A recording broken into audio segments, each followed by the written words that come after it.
There is a version of Roman history you already know. The legions, the senators, the marble columns catching afternoon light, the emperors whose names became synonymous with ambition and ruin. You know the wars, the roads, the aqueducts stretching across mountain valleys like stone rivers frozen in mid-flow. You know the broad strokes, the official record, the story that made it into the textbooks and the documentaries and the guided museum tours. The version that begins with Romulus and ends with the barbarians at the gate. A clean narrative arc with heroes and villains and a satisfying, if tragic, conclusion. But what if that story is the surface? What if the most consequential things Rome ever gave the world were never the ones that made it into the triumphal processions, never carved into monuments, never celebrated in the histories written by men who preferred to write about conquest? What if some of Rome's most world-altering innovations were quietly buried, forgotten, or in certain cases actively discouraged from spreading because the people who held power understood on some level that this particular kind of knowledge was more dangerous than any army? What if the most important Roman archive is not the one filled with proclamations and battle records, but the quieter one, the one filled with engineering diagrams and medical observations and material formulas, the one that nobody thought to guard because nobody understood until it was too late that it was the most valuable thing Rome ever produced? Tonight, we open the files, not the ones about emperors or battles or the fall of the Republic, the quieter files, the ones that have been sitting in the back of the archive, gathering the particular kind of dust that settles on things people stopped asking about. Tonight, we read the record of what Rome actually built, what it actually understood, and why so much of it had to be rediscovered centuries later by people who had no idea they were finding something that had already been found. Welcome to the Sleepless Archive. Wherever you are tonight, whatever darkness surrounds you, this is the night shift, and we have a great deal to go through. Before we go further, if you find yourself drawn to the stories that fall between the lines of official history, consider subscribing to the channel. And if you are listening in the dark somewhere, drop a comment telling me where you are and what time it is. There is something I find quietly remarkable about imagining this particular silence stretching across the world, all of us tuned to the same frequency of curiosity, separated by oceans and time zones, but gathered here in the same archive. Now settle in. Let the room grow still, and let us begin. There is a question worth sitting with before we examine any specific invention, any particular technology or engineering achievement. The question is this: how does a civilization lose what it knows? We tend to think of knowledge as cumulative. Each generation inherits what came before, adds to it, passes it forward. Progress moves in one direction. The arrow points upward. But history, when you sit with it long enough, when you read the actual record rather than the summary, tells a more complicated and in some ways more unsettling story. Knowledge is not automatically preserved. It does not survive simply because it exists. It survives because someone chooses to copy it, to teach it, to fund it, to protect it. And when those conditions disappear, when the funding dries up, or the institution collapses, or the political climate shifts, knowledge can vanish with a completeness that is almost impossible to comprehend from where we stand. Consider how narrow the margin truly is. A single generation of teachers who stop teaching. A single century of institutions that stop funding.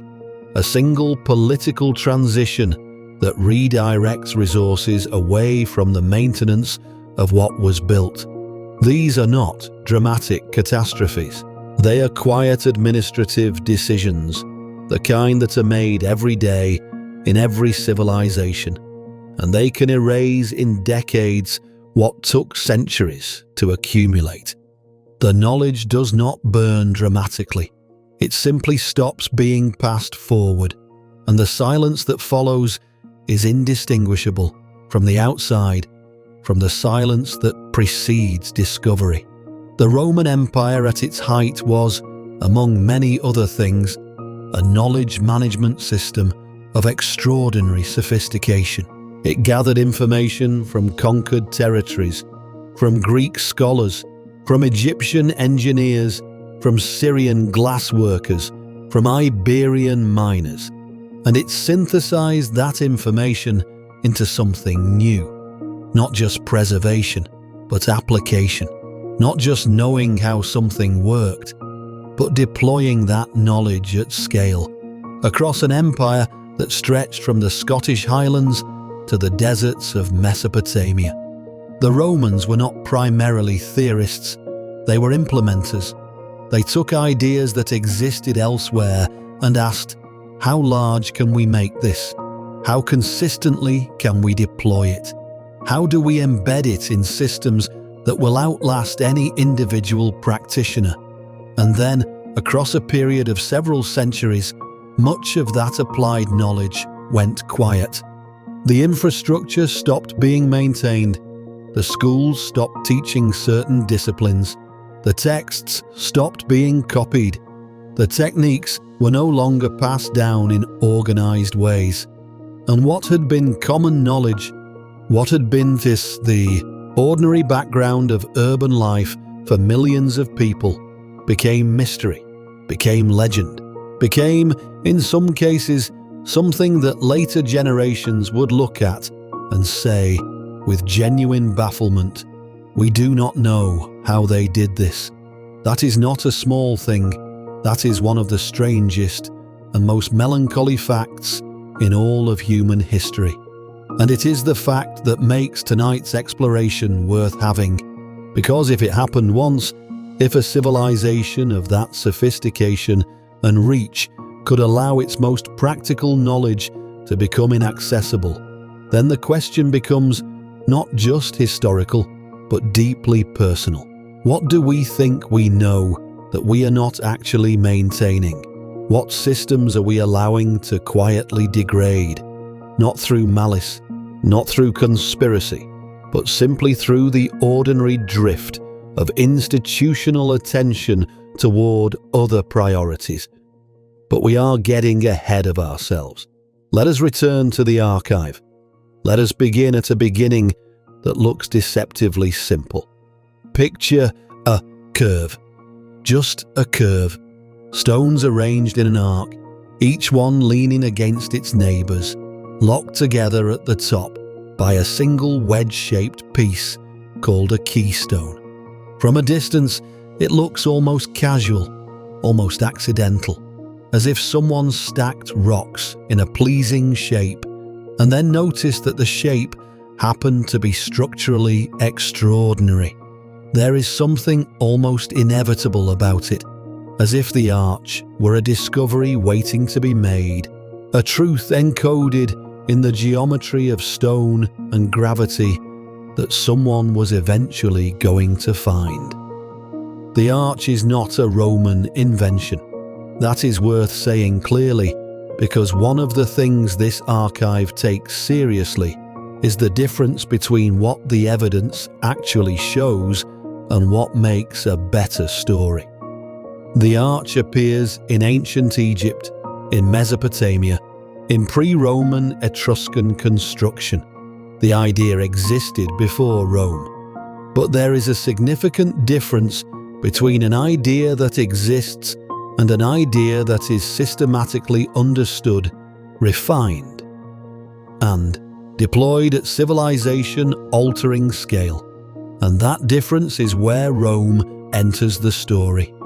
Before the arch became the organizing principle of Roman construction, buildings relied on what engineers call the post and lintel system, two vertical supports with a horizontal beam across the top. It is elegant, it is ancient, it works beautifully for modest spans. You can see it in the great temples of Greece, in the columned halls of Egypt, in the megalithic structures of prehistoric Europe. It is perhaps the most intuitive response to the problem of making a covered space. Put something up, put something across. Simple, effective, and bounded by a limit that becomes apparent the moment you try to push beyond it. Because a horizontal beam under load does not simply bear the weight pressing down on it. It bends, it flexes, it develops what engineers call bending stress, concentrated at the center of the span. And stone, for all its apparent solidity, is not good at bending. Stone is strong in compression, meaning it handles being squeezed. But tension, the stretching force that develops at the bottom of a bending beam, that is where stone fails. That is where the ceiling comes down. The longer the span, the greater the bending stress, the more certain the failure. The post and lintel system has a hard ceiling, and that ceiling is set by the tensile strength of the material spanning the gap. The arch solves this problem through a kind of architectural judo. Instead of fighting gravity directly, it redirects it. The load pressing down on the arch is converted through the geometry of the curve and the wedge shapes of the individual stones into compressive forces that travel outward and downward along the curve to the supports on either side. And compression is exactly what stone handles best. The arch takes the force that would destroy a flat beam and transforms it into the precise force that makes stone stronger. Here is what makes this quietly extraordinary.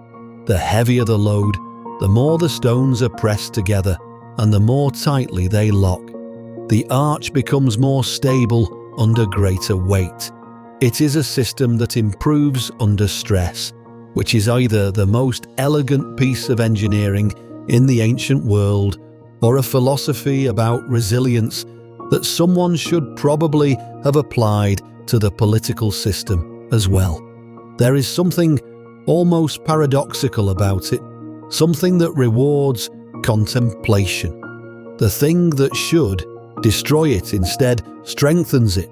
The weight that should bring it down instead holds it together. Roman engineers understood this not just theoretically, but practically, in ways that allowed them to scale the principle to previously unimaginable dimensions. They built bridges using the arch that crossed rivers wide enough to have stopped armies. They built aqueducts on arched arcades that carried water across valleys hundreds of feet wide, maintaining the precise gradient required to keep water flowing without pumps, without motors, using nothing but gravity and geometry. They stacked arches on top of arches, creating tiered structures of breathtaking elegance that solved the problem of spanning great heights without the mass of stone that a solid wall would require. They built the Pantheon, whose unreinforced concrete dome, a three-dimensional expression of arch principles extended into a hemisphere, remained the largest in the world for over 1,300 years. Think about that span of time for a moment. 1,300 years, the Pantheon was completed around 125 CE. For 13 centuries, no human being built anything larger. The medieval cathedrals of Europe, extraordinary as they are, were built in the shadow of that achievement. Their architects, acutely aware that they were trying to surpass something that had been standing since before their civilization began. They built the Colosseum, whose interlocking system of arched corridors and vaulted passages could absorb the collective weight of 50,000 human bodies and translate it, through stone and mathematics, into something that simply stood. And many of these structures are still standing. This is the detail that deserves to be held for a moment, because it is genuinely strange when you think about it carefully. We live in an era of extraordinary engineering capability. We have computational modeling, advanced materials science, steel reinforcement, sophisticated concrete formulations. We can calculate stresses to fractions of a percent. We can simulate the behavior of a structure under load before a single stone is placed. And yet there are Roman arches and bridges and aqueduct sections that have been standing continuously for 2,000 years, through earthquakes and floods and the weight of centuries, still performing the function they were built to perform.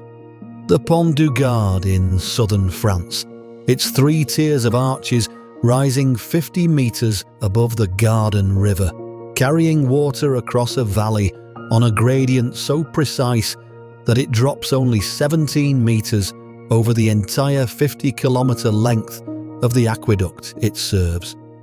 The Segovia aqueduct in Spain, still carrying water through its arches into the modern era, its stones laid without mortar, held together by nothing but the geometry of the arch and the weight of the structure itself. The Alcantara Bridge over the Tagus River in Spain, built around 106 CE, still in use.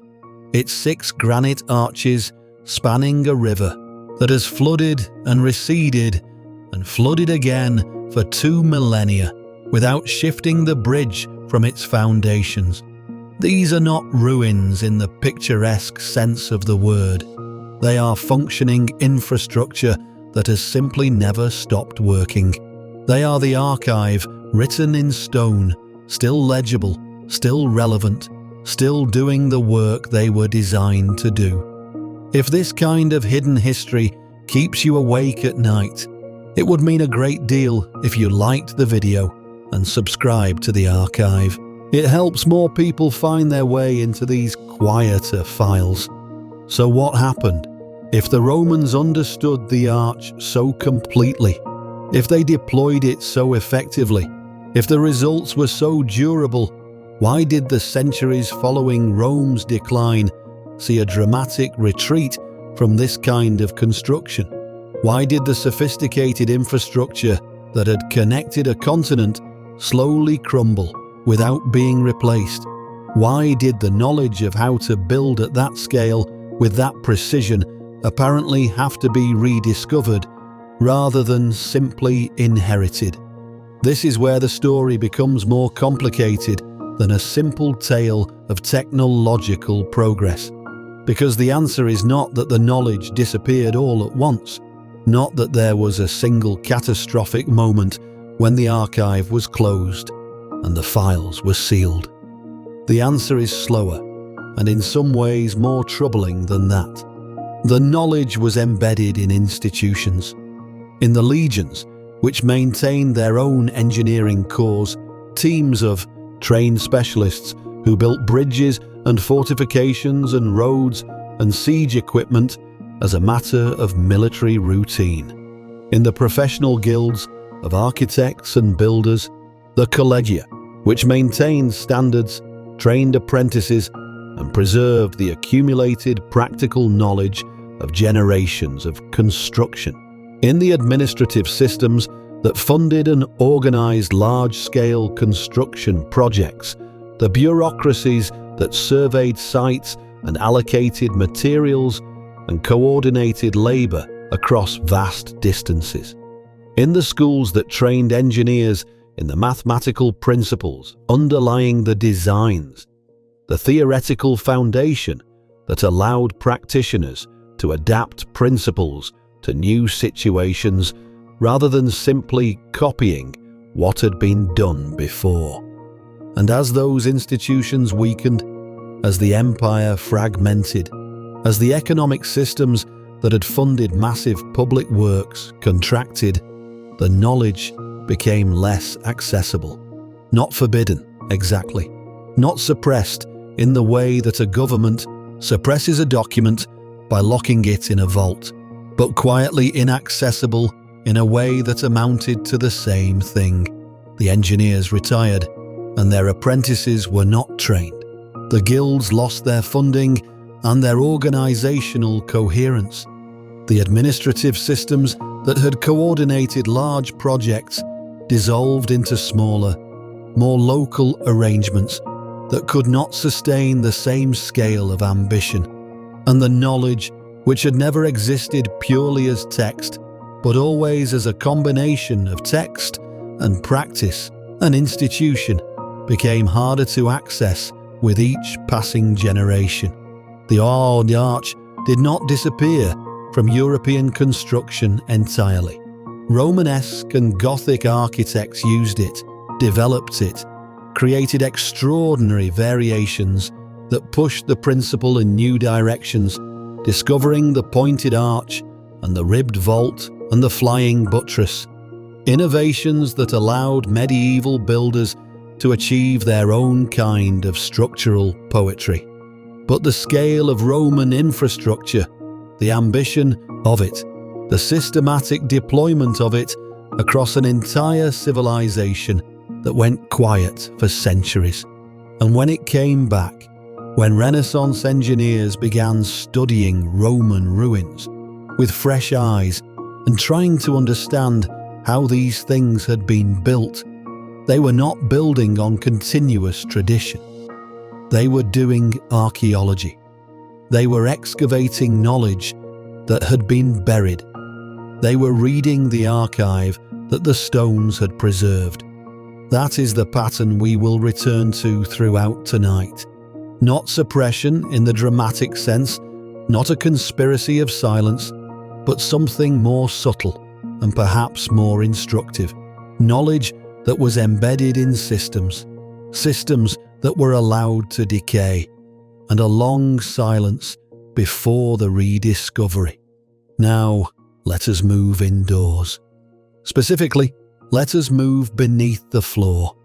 There is something almost dreamlike about the idea of heated floors in the ancient world. We tend to carry a mental image of the pre-modern past as cold, as damp, as fundamentally uncomfortable in ways that shaped everything from daily life to life expectancy. And for most of human history, for most of the world, that image is accurate. Cold buildings, smoky fires, damp walls, the particular misery of northern European winters experienced inside structures that were barely better than the outside. Imagine a February night in Roman Britain, in what is now northern England, in a settlement that had grown up along Hadrian's Wall. Outside, the wind comes off the moors with a sharpness that cuts through wool. The sky is the colour of old iron. The ground is frozen. And inside, in a villa that might belong to a prosperous merchant or a retired officer, the floor is warm. The word comes from Greek roots, meaning something like underburned, which is a fairly accurate description of the basic principle. A furnace, typically located outside or beneath a building, burns wood continuously. The hot air and gases produced by that combustion are directed into a space beneath the floor of the building, a space supported by small pillars of tile or brick, called pili, which elevate the floor surface above the ground. The hot air circulates through this underfloor space, warming the floor above it. It then rises through hollow clay pipes built into the walls, continuing to distribute heat as it goes, before eventually escaping through vents near the roof. The result is radiant heat, not the localized warmth of a fire that you have to stand close to, that heats your face while your back stays cold, that fills the room with smoke and requires constant tending. Radiant heat that fills the room evenly, that rises from the floor, that makes the walls themselves warm to the touch. The kind of heat that modern buildings achieve with sophisticated systems of pipes and boilers and thermostats. The kind of heat that, in the ancient world, should not have been possible. And yet, it was not only possible, it was common. It was expected. It was the ordinary background of comfortable Roman life in the colder provinces of the empire. Hypocaust systems were common in the great public bath complexes, the thermae, that were one of the defining features of Roman urban life. But they were not limited to public buildings. Archaeological evidence has found hypocaust systems in private villas across the empire, in Britain, in Germany, in North Africa, in the Middle East. Wherever Rome built in any sustained way, the hypocaust often followed. It was not a luxury reserved for the wealthiest citizens.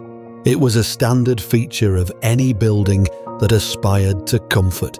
The Roman equivalent of central heating, deployed with the same systematic consistency that characterized Roman engineering at its best.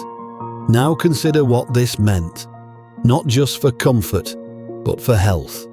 We know from modern epidemiology that cold, damp indoor environments are significant risk factors for respiratory illness.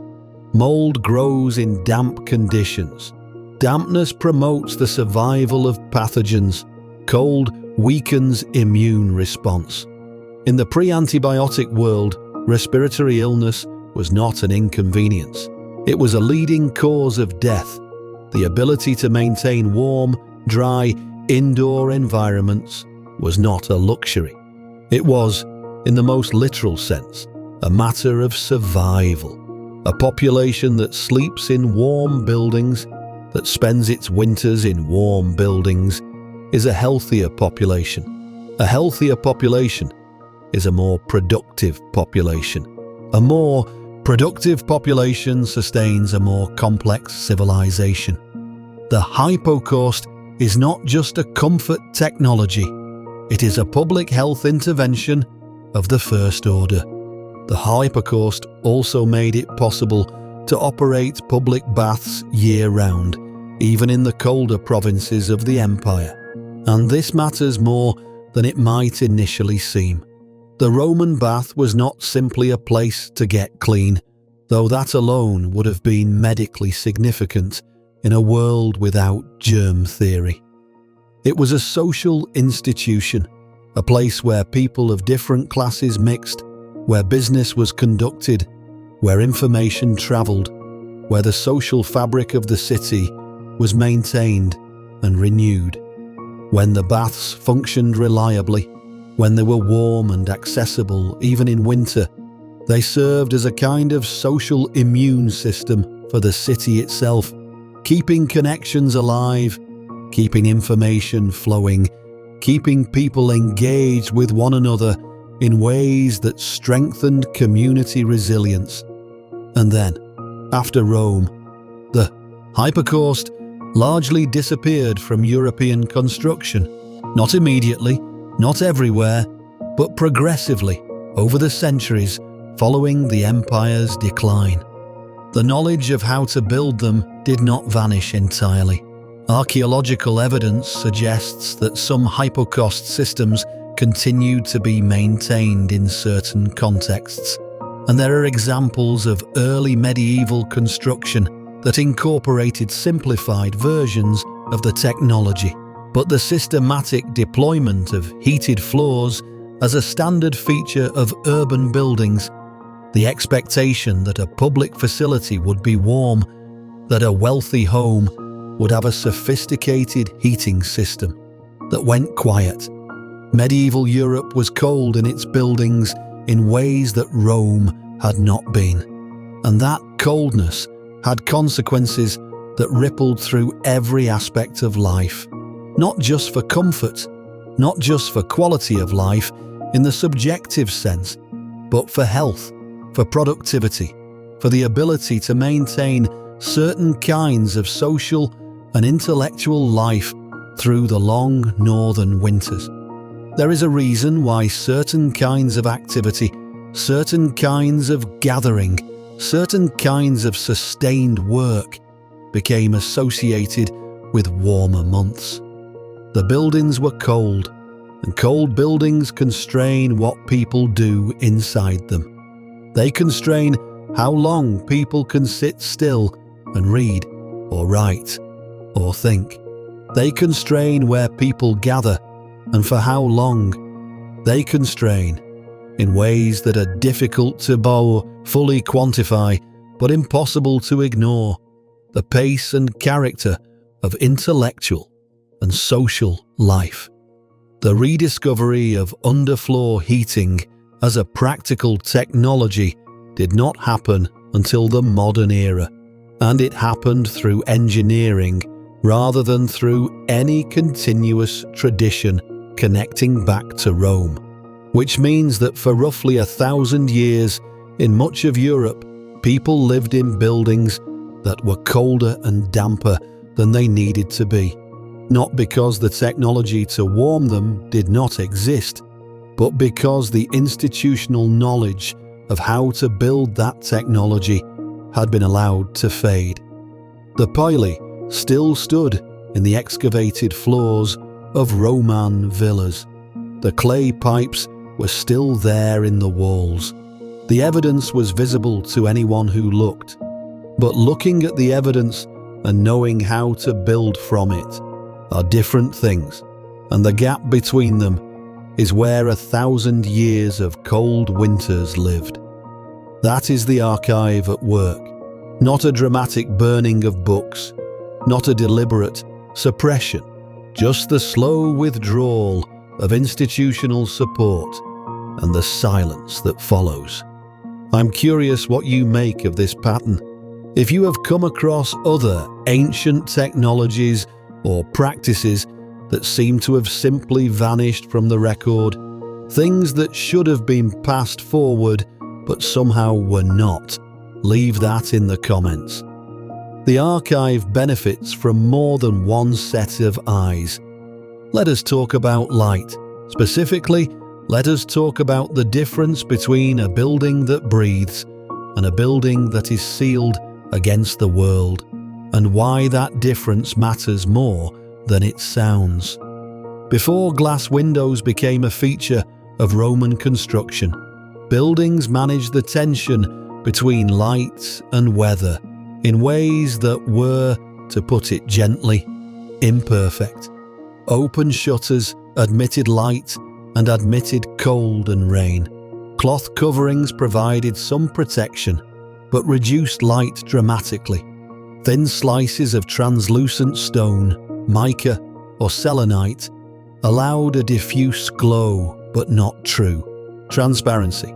The options were limited, and the limitations shaped everything about how interior spaces were used.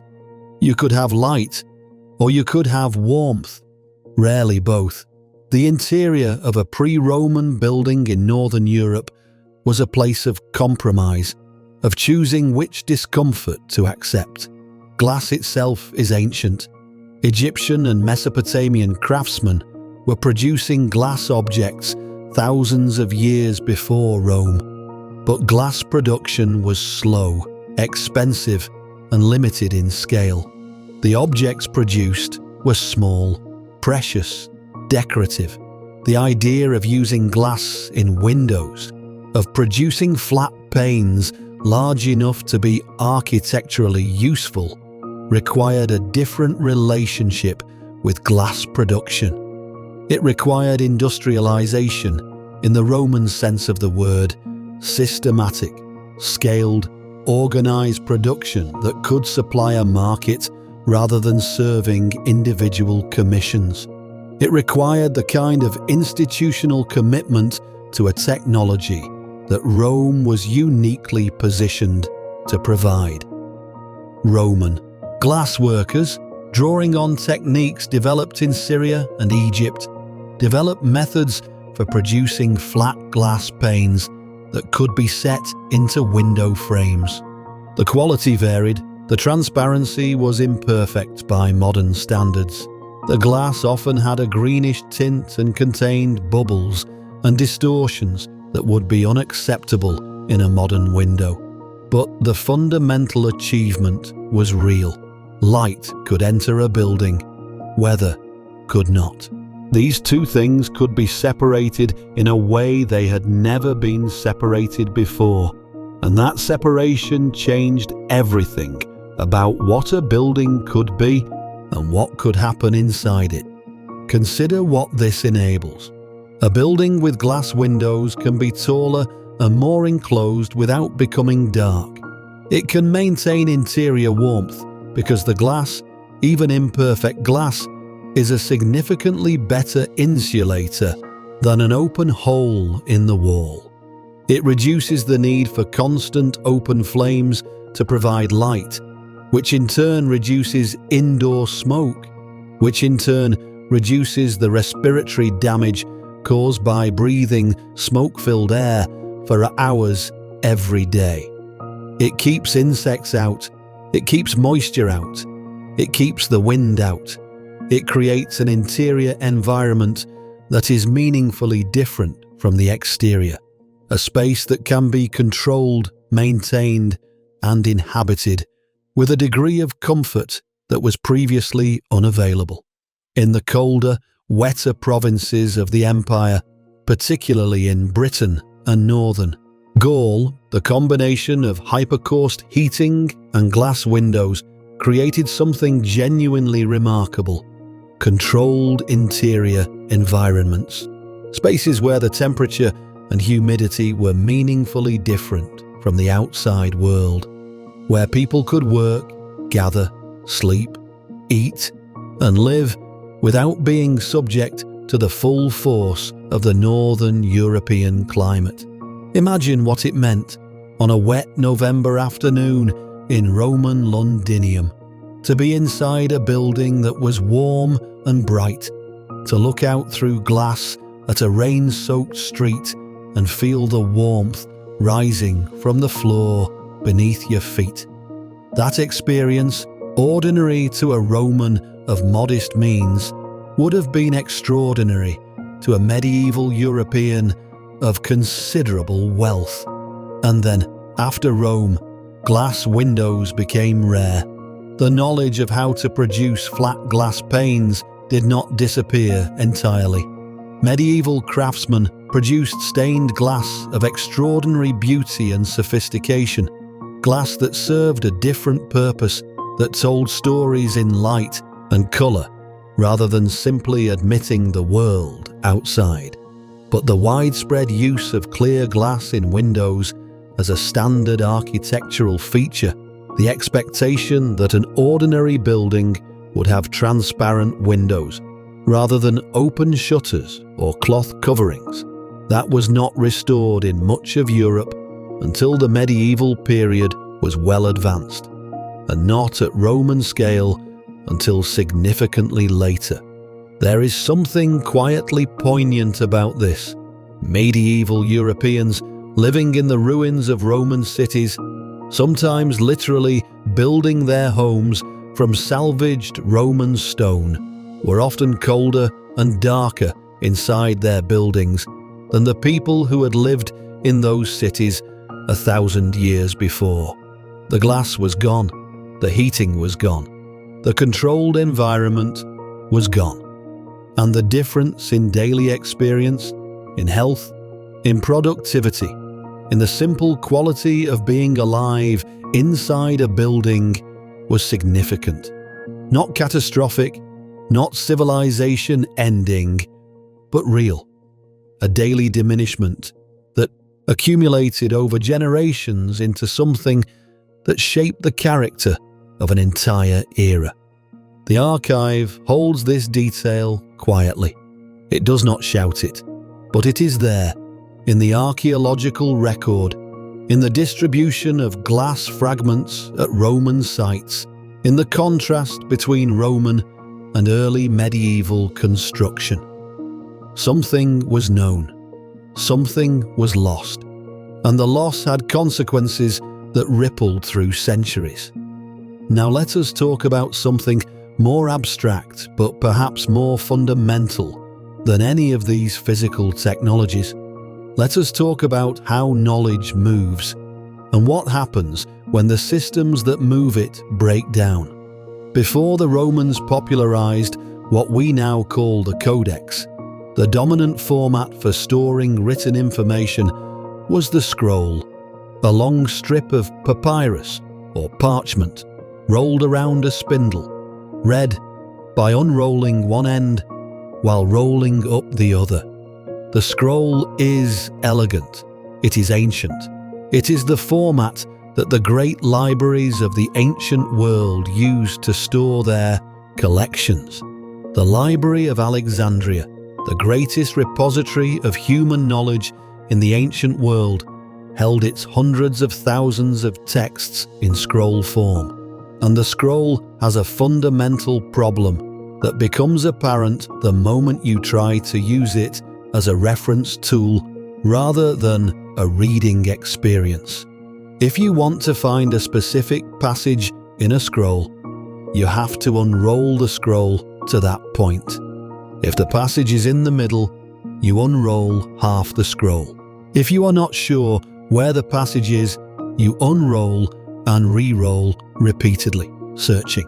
The physical format of the scroll encodes a particular relationship with information, linear, sequential, beginning to end. It is well suited for reading a text from start to finish, for experiencing a narrative or an argument as its author intended it to unfold. It is poorly suited for the kind of rapid, targeted reference that becomes important when knowledge is being applied practically in medicine, in law, in military logistics, in engineering. The codex, the format we now call a book, solved this problem through a deceptively simple structural change. Instead of one continuous sheet, the codex consisted of individual leaves, folded and bound together along one edge. You could write on both sides of each leaf, doubling the information density compared to a scroll of equivalent length. You could flip directly to any section without disturbing the rest. You could mark specific pages. You could organize content with indices and tables of contents. You could carry a substantial amount of information in a compact, durable, accessible form. You could hold the entire thing in one hand while the other hand was occupied with something else. A quill, a surgical instrument, a map. Roman lawyers used codex formats for legal references that needed to be consulted quickly in court. Roman military commanders used them for logistics and tactical manuals that had to be accessed in the field, in conditions that did not permit the careful unrolling and re-rolling of a scroll. Roman physicians used them for medical references consulted at the bedside, where a scroll would be awkward and potentially contaminating. The codex was not just a different shape for the same information. It was a different relationship with information, one that made knowledge more accessible, more applicable, more useful in the moments when it mattered most. And here is where the story takes one of its most interesting turns. The codex format was adopted enthusiastically by early Christian communities who used it to copy and distribute their texts. The practical advantages of the codex, the ability to flip between passages, to compare different sections, to carry a complete text in a portable form made it ideal for communities that were studying, discussing, and cross-referencing their sacred writings.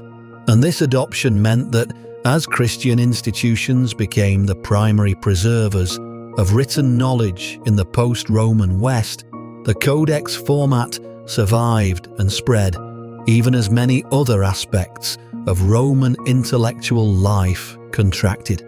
The Codex outlasted the empire that popularized it.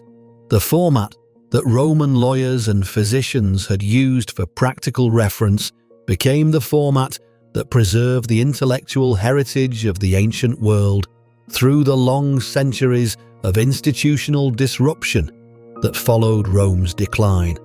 There is a certain irony in this, a certain beautiful contingency.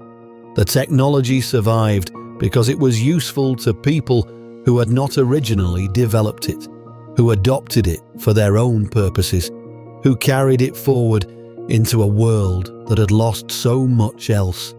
But consider what did not survive in the same way: the engineering knowledge embedded in the hypercaust system, the glassworking techniques that produced flat window panes, the hydraulic engineering that built and maintained the aqueducts, the medical practices developed in the military hospitals. These were not primarily text-based knowledge systems. They were practical, embodied, institutional knowledge, the kind that lives in the hands of craftsmen and the minds of engineers and the routines of organized institutions.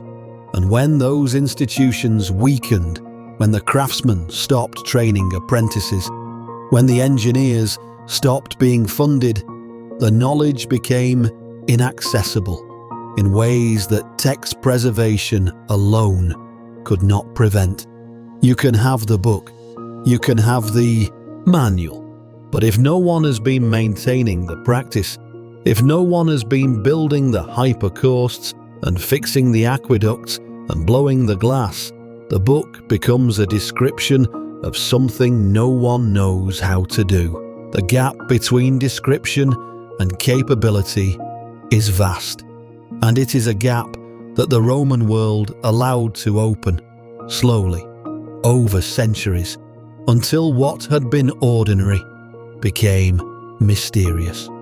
What other civilizations do you think carried knowledge that simply stopped being practiced before anyone thought to truly preserve it? Leave your thoughts in the comments. There are patterns in these silences that no single file in the archive can see alone. Let us go deeper now.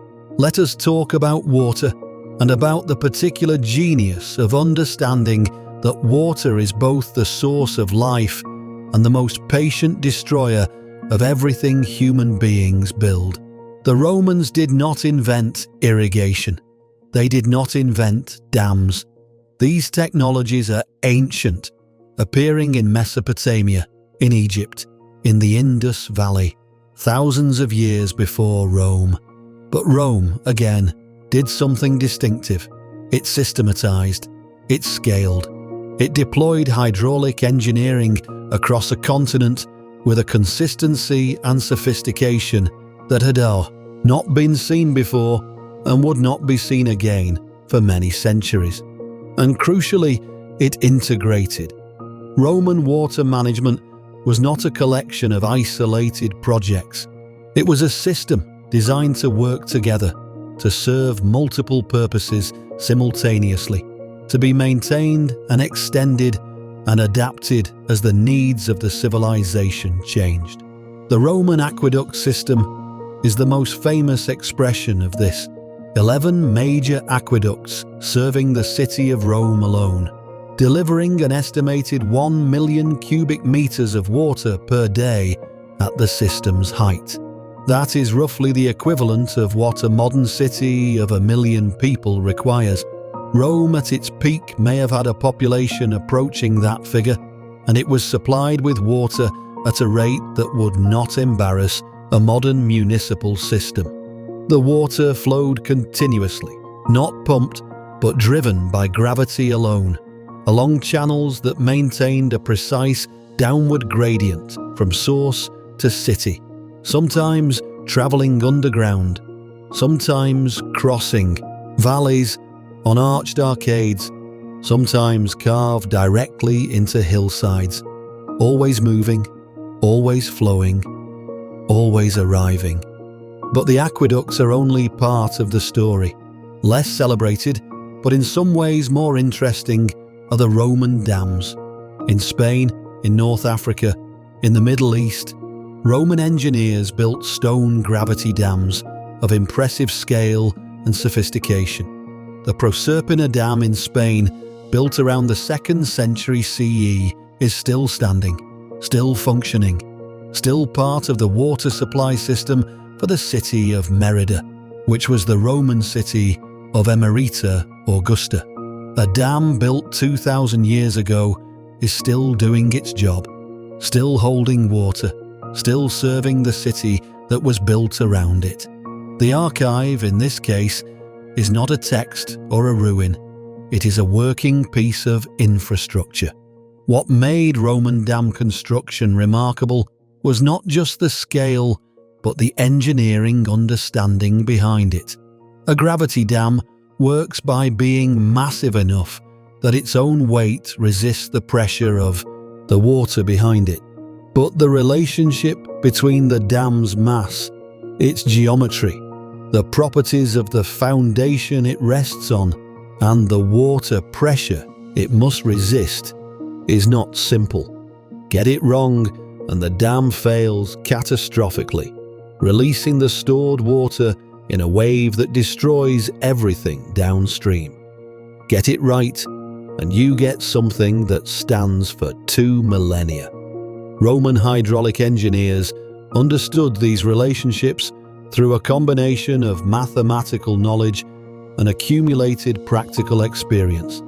The kind of knowledge that lives partly in texts and partly in the hands of people who have built and maintained these structures across generations. The purposes of Roman water management were multiple and interconnected. Water storage for urban supply, irrigation for agriculture in regions where rainfall was insufficient or unreliable, allowing the cultivation of land that would otherwise be desert.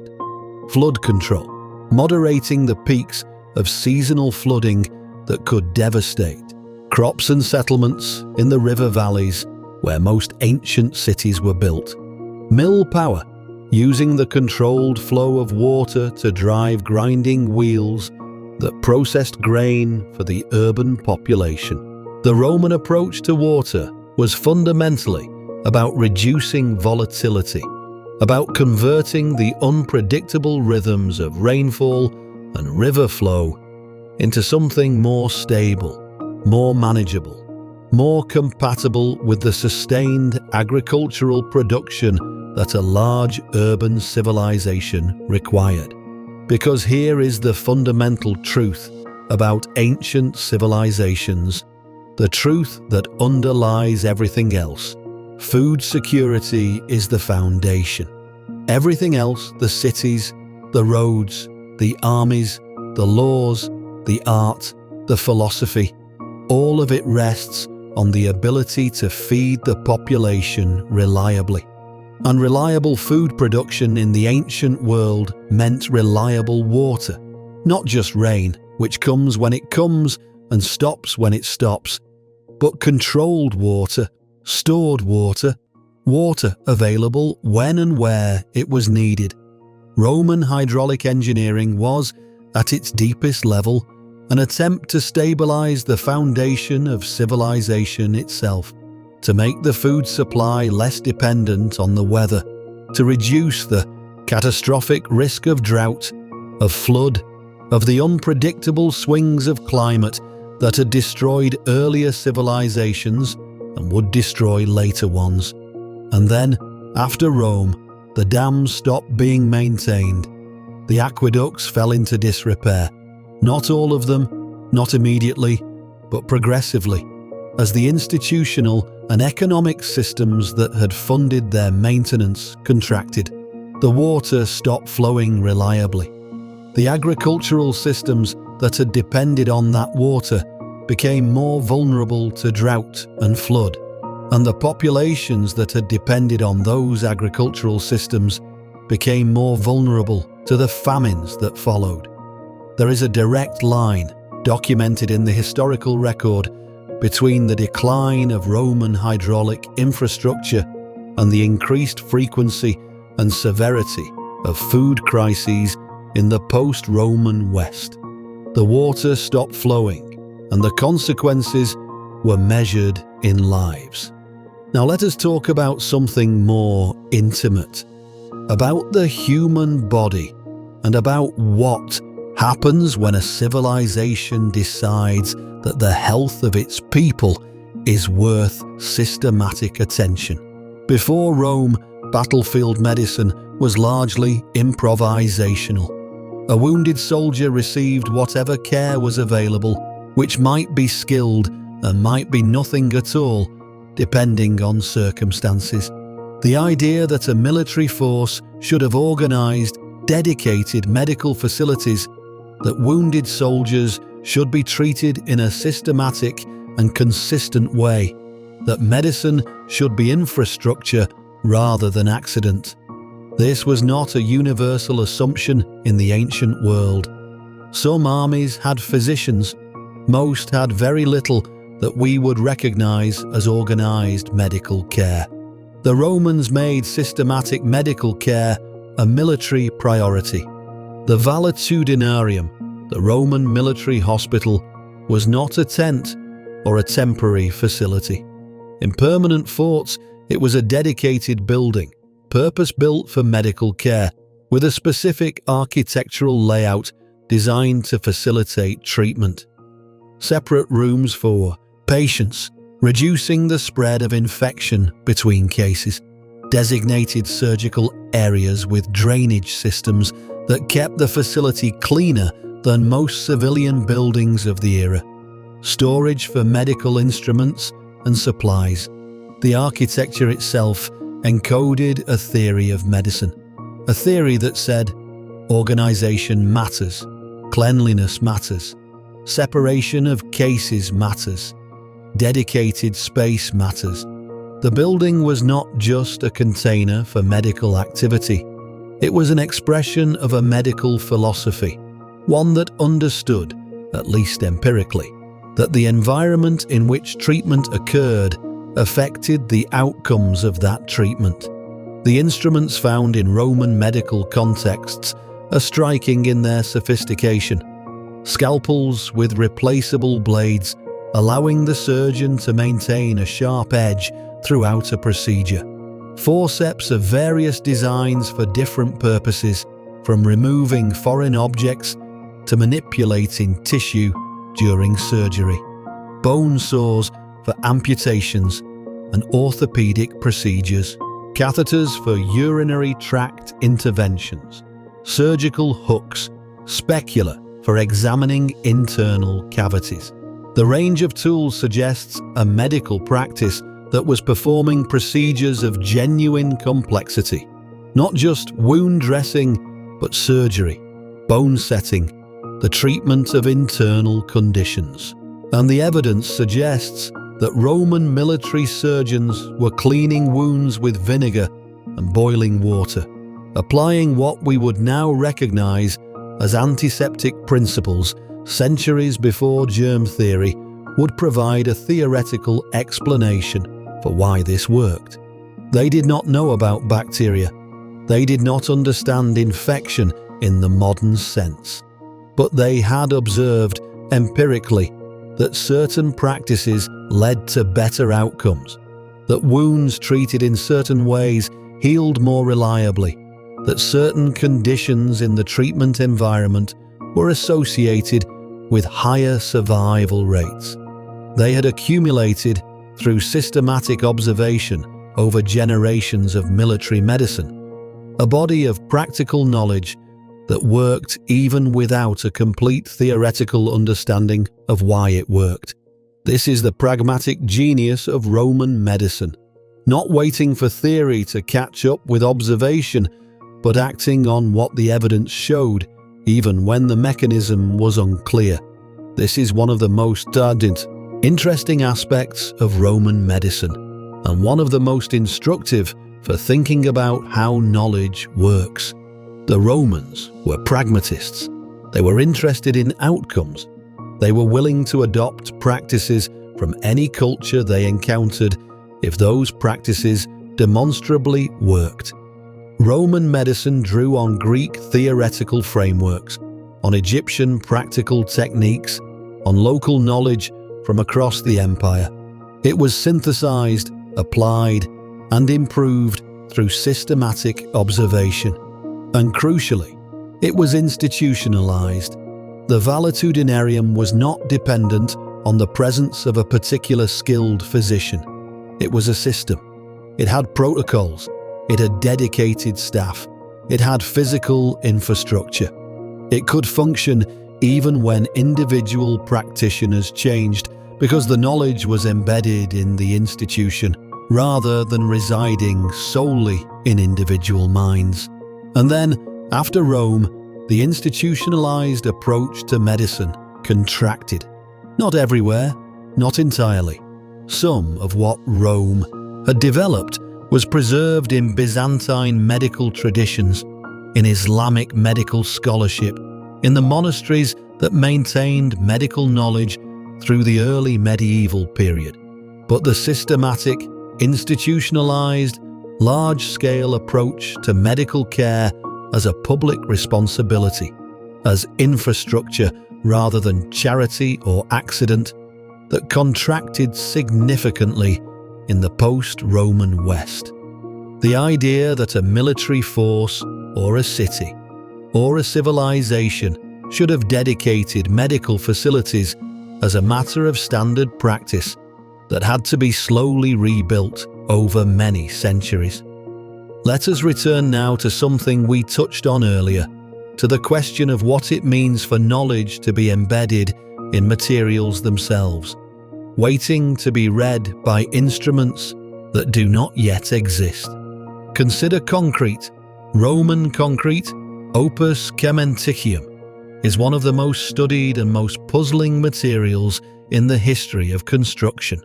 Modern engineers have analysed it extensively, and what they have found has forced a genuine reassessment of assumptions about ancient technology.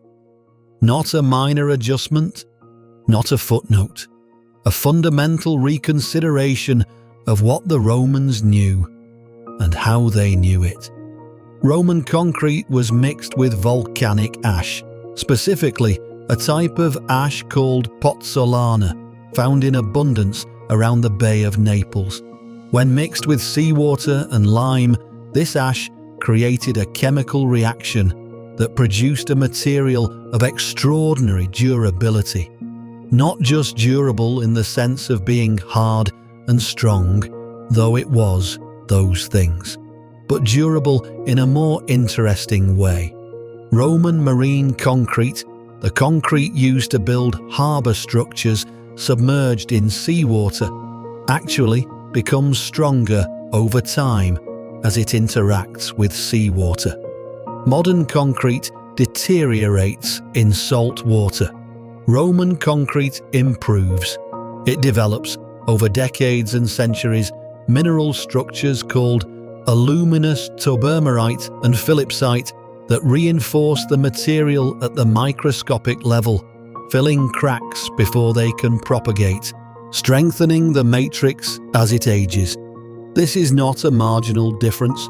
Modern analysis has found that Roman concrete harbours, some of them submerged for 2,000 years, are in better condition than many modern concrete structures built decades ago. The specific mineral structures that form in Roman concrete as it cures in seawater are stronger and more crack-resistant than anything that forms in modern Portland cement concrete. We have been building with concrete for over a century, using a formula that is, in certain critical applications, inferior to one that was developed 2,000 years ago. The archive was there the entire time, submerged, patient, getting stronger while we were not looking. We did not know how to make this material. Until very recently, the formula was genuinely lost. The proportions, the specific type of volcanic ash, the curing process, the mixing techniques, all of it had to be reconstructed through chemical analysis of surviving ancient samples.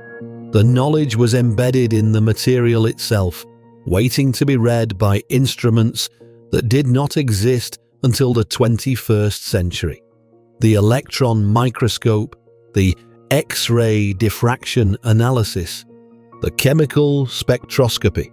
These are the tools that finally made the archive legible. The Romans wrote their formula in minerals, and we needed 2,000 years of scientific development to learn to read it. And here is the quietly unsettling part. The Romans wrote about concrete. Vitruvius, the 1st century Roman architect and engineer, described the properties of pozzolana ash and its use in construction in his work De Architectura. The text survived. It was copied through the medieval period, rediscovered and studied during the Renaissance. And yet the specific knowledge of how to make the most durable Roman concrete, the particular combination of materials and processes that produce the extraordinary results we can now measure, that knowledge was not successfully transmitted through the text. Because the text described what, not precisely how. It described the properties of the material and the general approach to using it, but not with the precision required to reproduce the results. The gap between description and capability appeared even where the text survived. The words were there.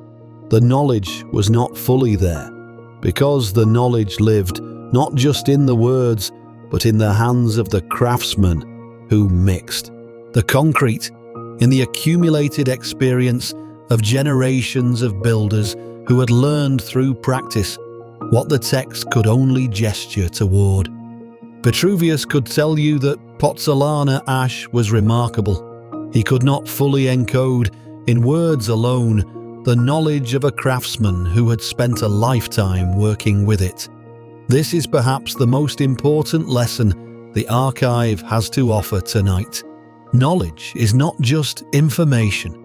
It is not just words on a page or numbers in a formula.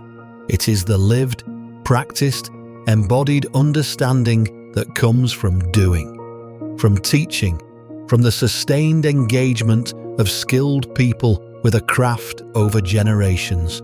Text can preserve the outline of that knowledge. It can preserve enough for later generations to begin the process of reconstruction. But the full, practical, applicable knowledge lives in practice. And when the practice stops, when the craftsmen stop teaching apprentices, when the institutions stop funding the work, when the economic and our political conditions that sustained the practice change, the knowledge becomes inaccessible in ways that text preservation alone cannot prevent. The Romans knew this. On some level, the most sophisticated Roman thinkers understood that the knowledge embedded in their civilization was fragile, that it depended on the maintenance of the institutions and practices that carried it. There is a melancholy strand in late Roman intellectual life, a sense of awareness that things were becoming harder to maintain, that the systems were more complex than the capacity to manage them, that something precious was at risk. The writers of the late Empire have a particular quality of retrospection, of looking back at what had been built and sensing, perhaps not clearly, but unmistakably, that the conditions that had made it possible were changing. And they were right, not about everything, not all at once, but about the general trajectory. The knowledge did become harder to access. The practices did contract. The institutions did weaken, and the silence that followed was long. But here is where the story turns, where the melancholy gives way to something quieter and more interesting. Because the knowledge did not disappear entirely. It was buried, not destroyed. It persisted in fragments, in ruins, in the materials themselves, in texts that were copied without being fully understood, in practices that survived in simplified forms in isolated communities, in the accumulated observations of people who continued to work with stone and water and glass and fire, even when they had lost the systematic understanding of what they were doing. And it waited. The archive is patient. The clay remembers what the empires forget. The stone holds the stress calculations of engineers who have been dust for 2 millennia. The concrete in the harbour at Caesarea Maritima is still there, still curing, still getting stronger in the seawater, still encoding in its mineral structure the knowledge of craftsmen whose names we will never know. The pili of the hypocaust still stand in their neat rows beneath excavated villa floors, the geometry of the system still legible to anyone who looks carefully enough. The glass fragments in Roman-era soil still carry, in their chemical composition, the signature of the techniques that produced them. The Renaissance engineers who began studying Roman ruins in the 15th and 16th centuries were not starting from nothing. They were reading a text that had been written in stone and concrete and glass and fired clay, a text that was more durable than any manuscript, more precise in some ways than any written description. The ruins were the archive, the materials were the record, and patient study could recover, at least partially, what the centuries had obscured. Brunelleschi, who built the dome of the Florence Cathedral in the 15th century, studied Roman structures obsessively before he attempted his own. He was not inventing, he was recovering. He was reading the archive that Rome had left in its ruins and finding in those ancient stones the principles that would allow him to do something that had not been done since the Pantheon. This is the pattern that repeats across the history of Roman technology, not the dramatic suppression of a secret, not the deliberate burial of dangerous knowledge by powerful interests, though there are cases where something like that occurred. The more common pattern is slower and more human. Knowledge embedded in institutions that weakened, a long silence, and then, eventually, recovery, rediscovery, the patient reconstruction of what had been allowed to fade. There is something worth sitting with in this pattern, something that goes beyond the specific history of Rome and speaks to something more fundamental about the nature of knowledge and civilization. We are not the first people to understand the things we understand. We are not the beginning of the story. We are inheritors of a fragmented archive, piecing together what previous ages knew and what time has erased, finding in the ruins of what came before the outlines of what we are still trying to learn. The Romans who built the Pantheon did not think of themselves as building something that would outlast their civilization. They thought of themselves as building something magnificent for a civilization that would endure. The engineers who designed the hypocaust systems were not archiving knowledge for future generations. They were solving practical problems for the present. The glassworkers who developed flat window panes were not preserving a technique against the possibility of institutional collapse. They were meeting a demand that existed today, in their time, in the cities and villas of a living empire. And yet the archive was created anyway, in the stone and concrete and glass and clay, in the texts that were copied and the techniques that were practiced, in the accumulated wisdom of a civilization that engaged seriously and systematically with the problem of how to keep people alive and comfortable and connected. The All Archive was created, and it persisted, imperfectly, fragmentarily, but persistently, through the long silence that followed. Because the materials themselves are a form of record, because the ruins are a form of text, because the knowledge embedded in physical structures is more durable than the knowledge embedded in institutions, which are more durable than the knowledge embedded in individual minds, which are the most fragile archive of all.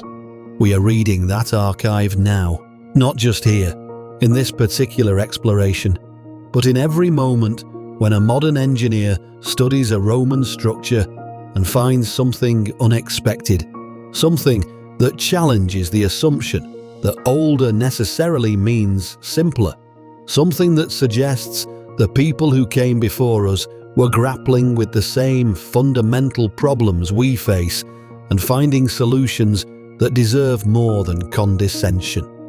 The Roman concrete is being studied right now in laboratories by engineers who are trying to understand what the Romans knew that we have forgotten, because the applications for building structures that last in harsh marine environments, for reducing the environmental impact of concrete production, for creating materials that improve rather than deteriorate over time, are potentially transformative. The knowledge buried in 2,000-year-old harbour structures may be about to become relevant again. The arch is still redirecting gravity in structures across the world. The principle of the Mos hypercaust is still at work in the radiant floor heating systems of modern buildings. The codex format is still the primary technology for storing and accessing written knowledge.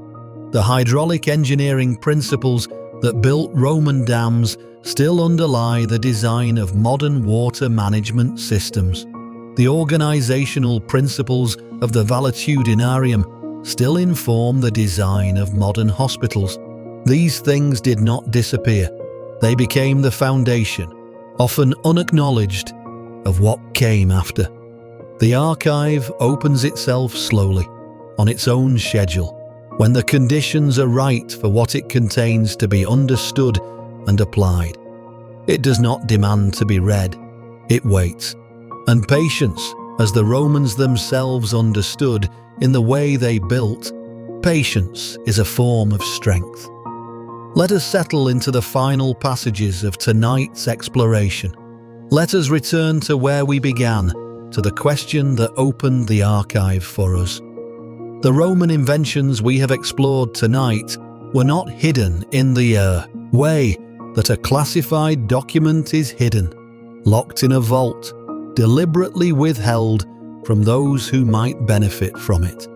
They were hidden in the more ordinary and perhaps more instructive way that most important things are hidden, embedded in systems that were allowed to decay, preserved in forms that required specific conditions to be understood, waiting in ruins for people with the patience and the tools to read what the stones had recorded.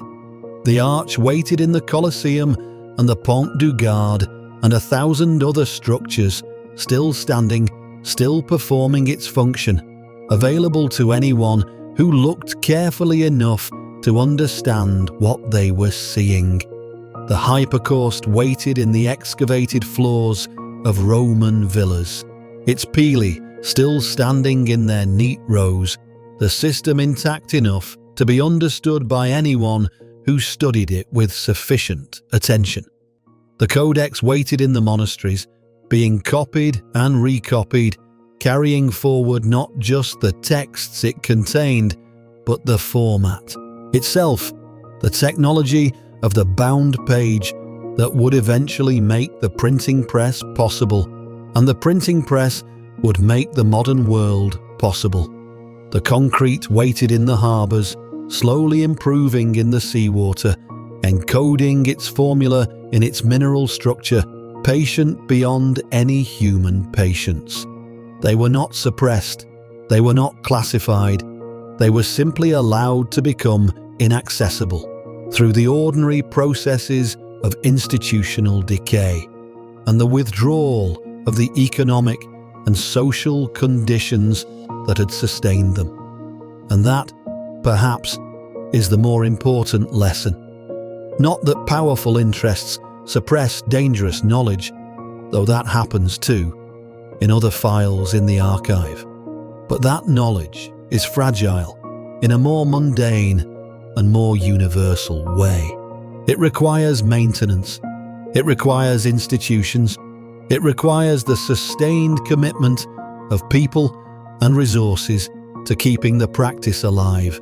And when that commitment lapses, the knowledge begins its slow retreat into the archive, into the ruins, into the materials themselves, waiting to be recovered by someone patient enough to look.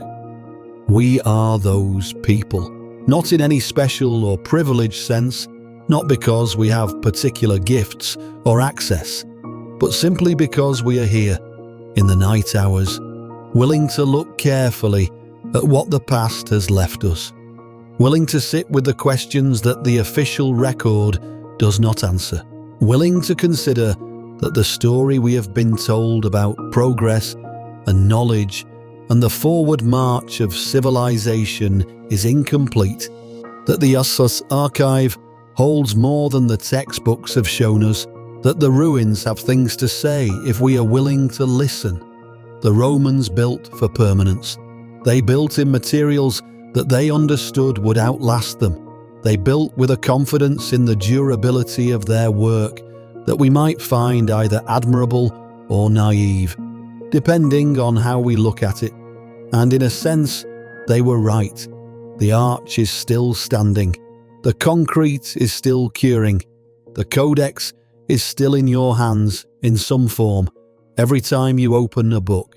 What they could not build for, what no civilization has ever successfully built for, is the persistence of the systems that maintain and transmit knowledge. The institutions decay, the funding shifts, the priorities change, the craftsmen stop training apprentices, and the knowledge retreats into the archive, into the materials, into the ruins, waiting. If you find yourself awake on a quiet night when sleep will not come, let this one play again. The layers have a way of revealing themselves differently each time you listen, and the archive rewards patience. And if someone in your life carries a quiet curiosity about the hidden machinery of history, share this with them. Every time this kind of knowledge reaches a new set of ears, it creates a small ripple. One more person asking the questions that the official record left unanswered. One more voice in the community of those who read the ruins carefully. That is how forgotten things survive. Not through dramatic preservation efforts or institutional mandates, but through the simple act of one curious person sharing something with another. In the night hours, when the world is quiet enough to hear it, but it waits. That is the thing worth holding as you drift towards sleep tonight. The knowledge waits. The archive is patient. The clay remembers what the empires forget, and the stone holds its calculations through the centuries, and the concrete in the harbour is still getting stronger. And somewhere in a laboratory tonight, someone is reading what it has to say. Someone is looking at a 2,000-year-old sample of Roman marine concrete under an electron microscope and seeing in the mineral structures that have been forming in silence since the time of the emperors, the answer to a question that modern engineering has been asking for decades. The archive does not close. It only becomes harder to read for a while, and then easier again, and then harder, in the long rhythm of what civilizations know and forget and find again. We are in one of the easier moments. The tools exist now to read what the Romans encoded in their materials. The interest exists to ask the questions that the ruins can answer. The patience exists, at least in the night hours, in the quiet spaces where the archive opens itself to those who listen. So let the question settle over you as you rest. Not anxiously, not with the urgency of something that demands resolution, but with the gentle weight of something worth carrying into sleep. What else is waiting in the archive? What else has been embedded in materials and ruins and texts that have not yet been read carefully enough? What other knowledge is sitting in the silence between what we think we know and what the evidence actually shows, patient as Roman concrete, waiting for the conditions that will allow it to be understood? The arch redirects the weight pressing down on it. It converts the force that would destroy a flat beam into the force that makes stone stronger. It turns pressure into stability. Perhaps that is the deepest lesson the Romans left us, encoded not in any text, but in the geometry of the structures that are still standing. The weight of what we do not know, the pressure of the questions that remain unanswered. These are not threats to be resisted. They are forces to be redirected into curiosity, into patient investigation, into the kind of sustained attention that reads the archive slowly, carefully, without demanding that every question resolve into a clean and certain answer. The hypocaust hums beneath the floor. The glass holds the light. The codex opens to the right page. The dam holds the water still. And somewhere in a harbour that has been underwater for 2,000 years, the concrete is still doing its quiet work, still getting stronger, still encoding the knowledge of craftsmen whose names we will never know. They did not know they were writing for us. They were simply building well, with the best knowledge they had in the time they had to do it.